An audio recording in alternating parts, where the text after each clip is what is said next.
নমস্কার, আমি আয়েশা, আপনাদের host. Any digital, visual, or any written copies of this content is considered under the Act of Piracy. চলুন শুরু করা যাক আজকের গল্প. নমস্কার, বাঙালি গল্পকথন চ্যানেলে আপনাদের স্বাগতম। আজকের গল্পের নাম নরভক্ষক পর্ব ৩। রিতা ও বনানীর উৎকণ্ঠিত গলার শব্দ শোনা গেল। সোনালি, এই সোনালি!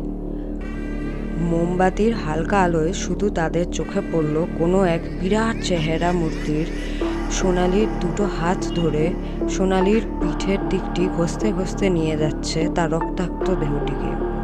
রিতা আর বনানী এই দৃশ্য দেখে স্তম্ভিত হয়ে দাঁড়িয়ে রয়ে গেল। Please do not forget to like, share and subscribe to our Bangali Golpakothan channel for part 4 of Norobhokkok.